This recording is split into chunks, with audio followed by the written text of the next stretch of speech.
لا الہ الا اللہ پڑھتا ہے تو پھر جنت میں جانے سے اسے کوئی چیز روک نہیں سکتی. پھر سبحانہ کا جو ہے یہ تسبیح ہے. تمام مخلوقات تسبیحات کرتی ہیں. سورۃ النور میں آتا ہے الم تر ان اللہ یسبح لہ من فی السماوات والارض. کیا آپ نے نہیں دیکھا کہ بے شک اللہ کی تسبیح کرتے ہیں جو آسمانوں اور زمین میں ہیں. اہل جنت بھی اللہ تعالیٰ کی تسبیح کریں گے.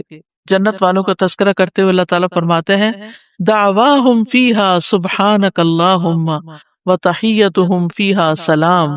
ان کی دعا ان میں یہ ہوگی پاک ہے تو اے اللہ، اور ان کی آپس کی بات ان باغات میں سلام ہوگی. یعنی جہاں سے جو گزرے گا دیکھے گا ایک دوسرے کو ملے گا تو سلام کرے گا. صلی اللہ علیہ وسلم نے فرمایا جو شخص سبحان اللہ و بحمدہ کی ایک دن میں 100 بار کہے تو اس کے گناہ معاف کر دیے جاتے ہیں اگرچہ وہ سمندر کی جھاگ کے برابر ہی کیوں نہ ہو. یہ صحیح تسبیح سے تقدیر بدل جاتی ہے. اہل علم کا کہنا ہے میں نے قرآن میں تسبیح کو تلاش کیا تو میں نے ایک عجیب چیز پائی. میں نے پایا کہ تسبیح تقدیر کو ٹال دیتی ہے جیسا کہ یونس علیہ السلام کے واقعے میں ہے. اللہ تعالیٰ فرماتے ہیں فلولا انہ کان من المسبحین للبث فی بطنہ الی یوم یبعثون. پھر اگر یہ بات نہ ہوتی کہ بے شک وہ تسبیح کرنے والوں میں سے تھا تو یقیناً اس کے پیٹ میں اس دن تک رہتا جس میں لوگ اٹھائے جائیں گے. یعنی اگر یونس علیہ السلام یہ تسبیح نہ پڑھتے تو قیامت تک مچھلی کے پیٹ میں رہتے. تو اس سے پتہ چلتا ہے کہ تسبیح کا مقام بہت عظیم ہے اور اتنا مؤثر اور اس درجے تک پہنچا ہوا ہے کہ اللہ تعالیٰ نے اس کی وجہ سے تقدیر کو تبدیل کر دیا، جیسا کہ یونس علیہ السلام کے اس واقعے میں ہم دیکھ رہے ہیں. داؤد علیہ السلام انہوں نے کیا کیا جب مچھلی نے نگلا فنادا فی الظلمات تو اندھیروں میں اپنے رب ہی کو پکارا، اپنے رب ہی کی طرف رجوع کیا. اور اندھیروں سے مراد رات کا اندھیرا، سمندر کا اندھیرا، مچھلی کے پیٹ کا اندھیرا تھا، یعنی اندھیرے پر اندھیرا تھا. اور کیا دعا مانگی اللہ الہ الا انت سبحانک انی کنت من الظالمین. کہ تیرے سوا کوئی الہ نہیں، تو پاک ہے، بے شک میں ہی ظالموں میں سے ہوں. تو یونس علیہ السلام نے اللہ تعالیٰ کو ان کی کامل الوہیت کا اقرار کرتے ہوئے پکارا، اللہ کی ذات کو ہر نقص، ہر عیب، ہر آفت سے منزہ اور پاک قرار دیا اور اپنے ظلم اور جرم کا اعتراف کر لیا. انی کنت من الظالمین کہہ کر اپنے آپ کو. ظلم جو ہے ایک انسان اور اللہ تعالیٰ کے درمیان ہوتا ہے، دوسرا انسان کا اپنے اور لوگوں کے درمیان ہوتا ہے، تیسرا انسان کا اپنے اور اپنے نفس کے درمیان ظلم کرنا ہوتا ہے.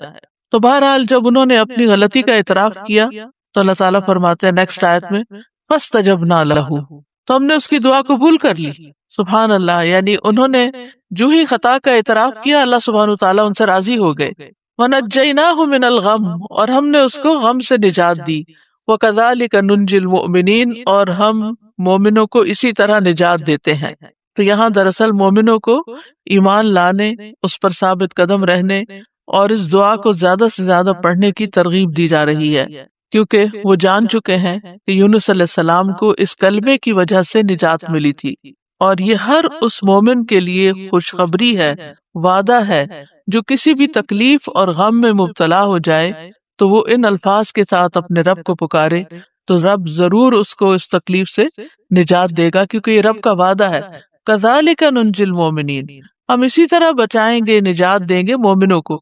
یعنی جو بھی یہ طریقہ اختیار کرے گا اللہ تعالیٰ اس کی تکلیف کو دور کر دے گا، اس کی تکلیف، جیسا کہ اللہ تعالیٰ نے یونس علیہ السلام کے ساتھ کیا.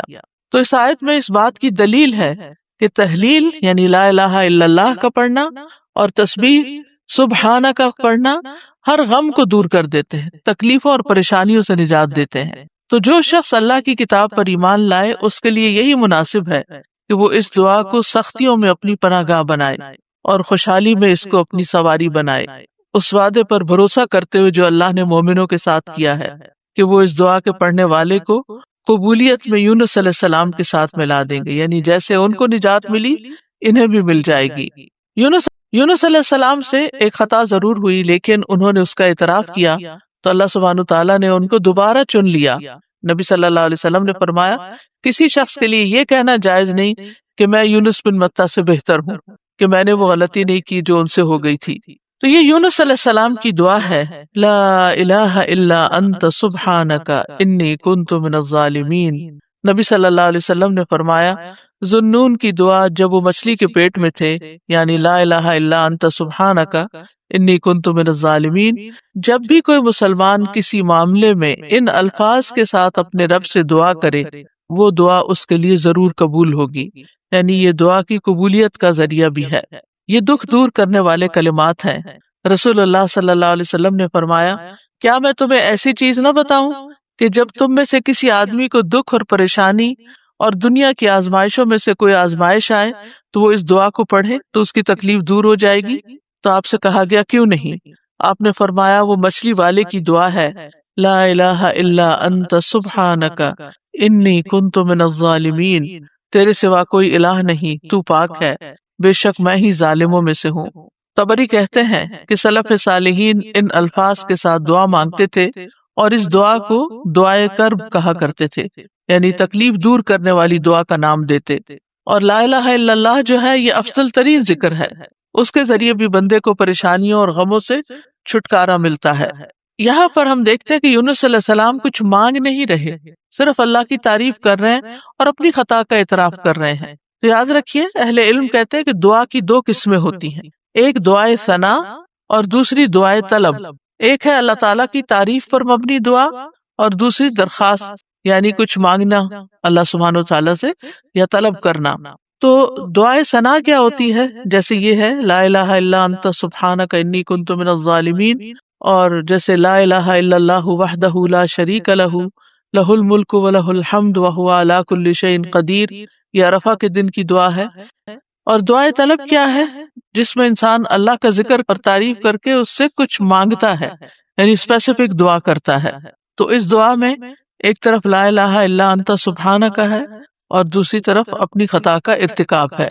یاد رکھیے کہ نبی صلی اللہ علیہ وسلم سے اس دعا کی کوئی محدود گنتی وارد نہیں ہوئی۔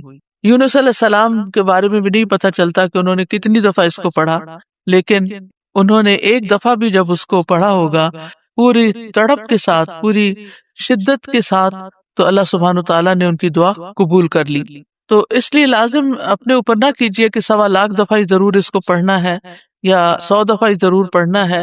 جتنی دفعہ چاہے آپ پڑھیں، چاہے 1,00,000 دفعہ پڑھیں، چاہے 100 دفعہ پڑھیں، لیکن پابندی اس کی ضروری نہیں کہ اتنا پڑھیں گے تو دعا قبول ہوگی۔ اصل چیز ہے وہ جذبہ، وہ اخلاص، وہ شوق، وہ تڑپ جس کے ساتھ انسان دعا مانگتا ہے۔ تو اس دعا کے اوپر آپ غور کریں تو اس میں سب سے پہلے لا الہ الا اللہ ہے جو کمال توحید کا بیان ہے، اور دوسرا پھر سبحانہ کا ہے جو کمال پاکیزگی کا اظہار ہے کہ اللہ تعالیٰ ہر عیب اور برائی سے پاک ہے، اور تیسرے اپنی غلطیوں کا اعتراف ہے۔ یعنی یہ 3 ایسی بہترین چیزیں اکٹھی ہو گئی ہیں کہ جس کی وجہ سے دعا قبول ہوتی ہے۔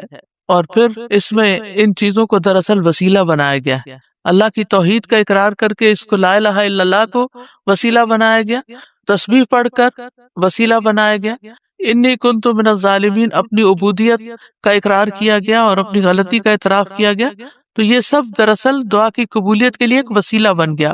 ابن قیم کہتے ہیں جہاں تک کرنے کے کچھ کام ہیں، ایک تو یہی آیت کریمہ ہے، پھر دوسری اللہ اللہ ربی لا اشرک بہ شیئا، پھر لا الہ الا اللہ العظیم الحلیم، لا الہ الا اللہ رب العرش العظیم، لا الہ الا اللہ رب السماوات و رب الارض و رب العرش الکریم، پھر ہم و غم سے پناہ مانگنے کی دعا، اللہم انی اعوذ بک من الہم والحزن والعجز والکسل والبخل والجبن ودلع الدین وغلبۃ الرجال، اے اللہ میں تیری پناہ مانگتا ہوں دکھ، غم، عاجزی، سستی، بخل، بزدلی، قرض کے بوجھ اور لوگوں کے اپنے اوپر غلبے سے۔ انس بن مالک کہتے ہیں نبی صلی اللہ علیہ وسلم کو جب کوئی انتہائی پریشان معاملہ آتا تو آپ فرماتے یا حی یا قیوم برحمتک استغیث، اے زندہ اور اے قائم رہنے والے میں تیری رحمت کے وسیلے سے فریاد کرتا ہوں۔ اور اس دعا کو تو دعائے کرب کہا گیا ہے یا دعوات المکروب جس کو کہتے ہیں۔ اللہم رحمتک ارجو فلا تکلنی الی نفسی طرفۃ عین واصلح لی شانی کلہ لا الہ الا انت، پھر گھبراہٹ کے وقت کی دعا ہے اعوذ بکلمات اللہ التامۃ من غضبہ وشر عبادہ ومن ہمزات الشیاطین وان یحضرون، اور کرنے کے کام یہ ہے یونس علیہ السلام کی یہ دعا کثرت سے پڑھیں، یعنی کوئی دن زندگی کا ایسا نہ جائے کہ جس میں یہ دعا نہ پڑھی جائے۔ دوسرا یہ کہ مشکلات میں اللہ کی طرف رجوع کرے اور سچے دل سے رجوع کرے اور اللہ ہی سے دعائیں مانگے۔ پھر یہ کہ اپنی غلطیوں گناہوں کا اعتراف کرتے ہوئے اخلاص کے ساتھ توبہ کرے، یعنی سچائی سے دعا کرے، اخلاص سے کام لیتے ہوئے، اور اللہ سے اچھی امیدیں رکھیں۔ نبی کریم صلی اللہ علیہ وسلم کی شفاعت دلانے والا کلمہ ہے۔ رسول اللہ صلی اللہ علیہ وسلم نے فرمایا، قیامت کے دن میری شفاعت کی سعادت سب سے زیادہ حاصل ہوگی اسے جس نے لا الہ الا اللہ خلوص دل سے کہا، یعنی سب سے زیادہ میری شفاعت کی سعادت اس کو ملے گی جو سچے دل سے لا الہ الا اللہ کہتا ہے۔ پھر یہ لا الہ الا اللہ مصائب سے نجات دلانے والا کلمہ ہے۔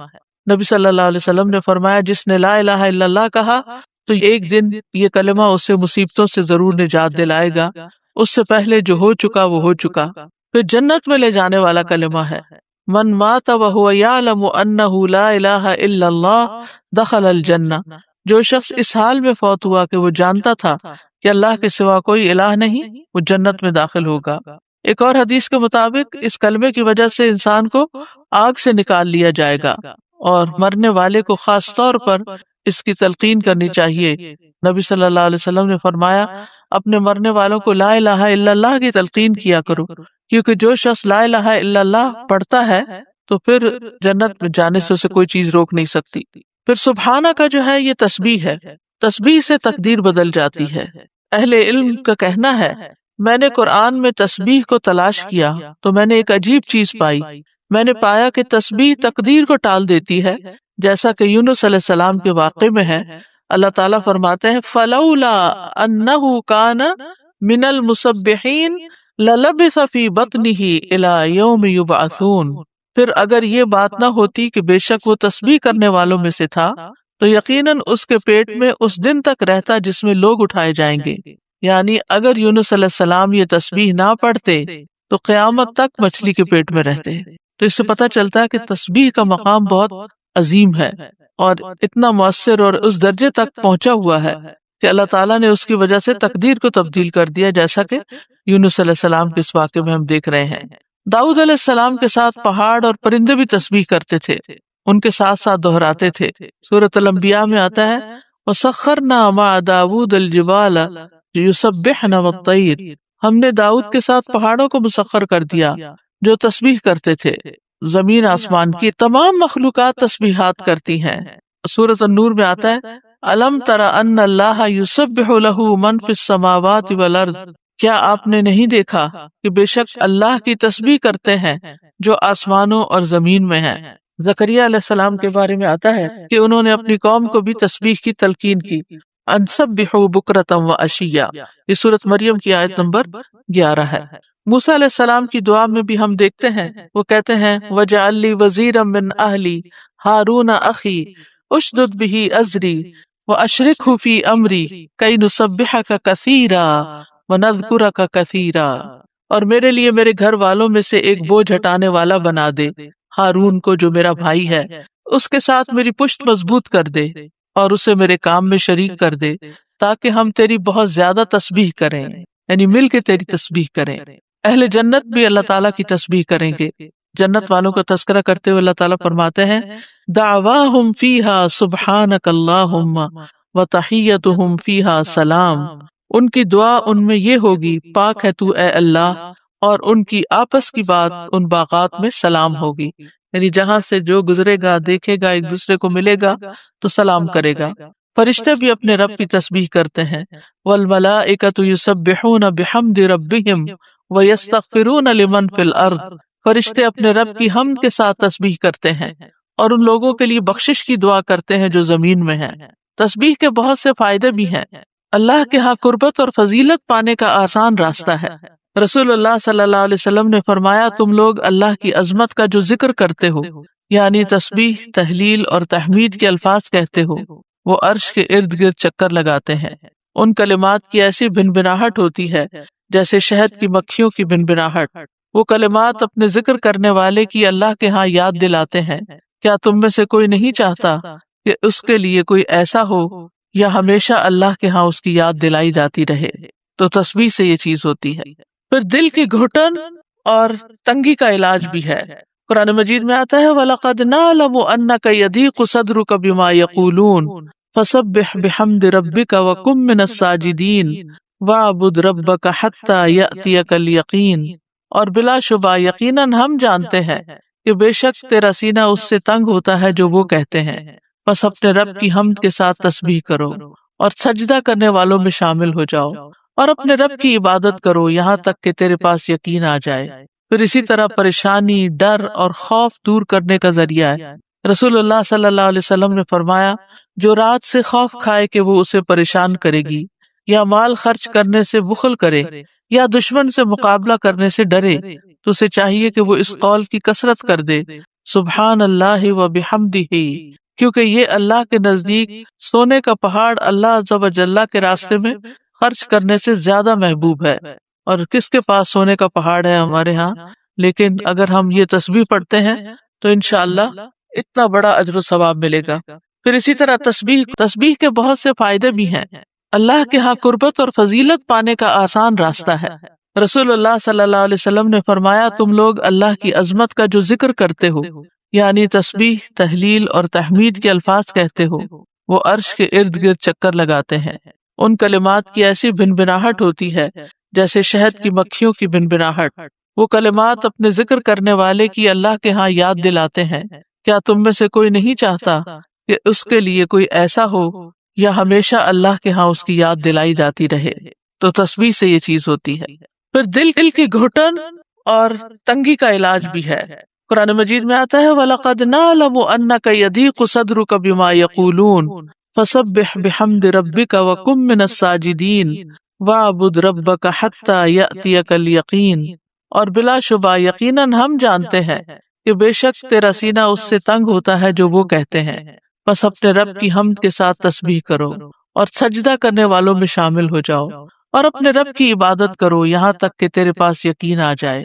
پھر اسی طرح پریشانی، ڈر اور خوف دور کرنے کا ذریعہ ہے۔ رسول اللہ صلی اللہ علیہ وسلم نے فرمایا، جو رات سے خوف کھائے کہ وہ اسے پریشان کرے گی، یا مال خرچ کرنے سے بخل کرے، یا دشمن سے مقابلہ کرنے سے ڈرے، تو اسے چاہیے کہ وہ اس قول کی کثرت کر دے، سبحان اللہ و بحمدہ، کیونکہ یہ اللہ کے نزدیک سونے کا پہاڑ اللہ عز و جل کے راستے میں خرچ کرنے سے زیادہ محبوب ہے۔ اور کس کے پاس سونے کا پہاڑ ہے ہمارے ہاں، لیکن اگر ہم یہ تسبیح پڑھتے ہیں تو انشاءاللہ اتنا بڑا اجر و ثواب ملے گا۔ پھر اسی طرح تسبیح کو صدقہ بھی کہا گیا۔ نبی صلی اللہ علیہ وسلم نے فرمایا، تم میں جو آدمی صبح کرتا ہے تو اس کے ہر جوڑ پر صدقہ لازم ہے، تو ہر مرتبہ سبحان اللہ کہنا صدقہ ہے، ہر مرتبہ الحمدللہ کہنا صدقہ ہے، اور ہر مرتبہ لا الہ الا اللہ کہنا صدقہ ہے، ہر مرتبہ اللہ اکبر کہنا صدقہ ہے، نیکی کا حکم دینا صدقہ ہے، اور برائی سے روکنا بھی صدقہ ہے۔ تو اس طرح انسان کی 360 جوڑوں کے صدقات ان تسبیحات سے بھی ادا ہو جاتے ہیں۔ پھر اسی طرح سبحان اللہ کے ذریعے نیکیاں ملتی ہیں، گناہ مٹ جاتے ہیں۔ سعد رضی اللہ عنہ کہتے ہیں، ہم رسول اللہ صلی اللہ علیہ وسلم کے پاس تھے تو آپ نے فرمایا، کیا تم میں سے کوئی ہر دن 1000 نیکیاں کمانے سے عاجز ہے؟ آپ کے پاس بیٹھے لوگوں میں سے کسی نے پوچھا، ہم میں کوئی آدمی 1000 نیکیاں کیسے کما سکتا ہے؟ آپ نے فرمایا، جو آدمی 100 مرتبہ سبحان اللہ پڑھتا ہے اس کے لیے 1000 نیکیاں لکھی جاتی ہیں، یا اس کی 1000 خطائیں مٹا دی جاتی ہیں۔ پھر اسی طرح رسول اللہ صلی اللہ علیہ وسلم نے فرمایا،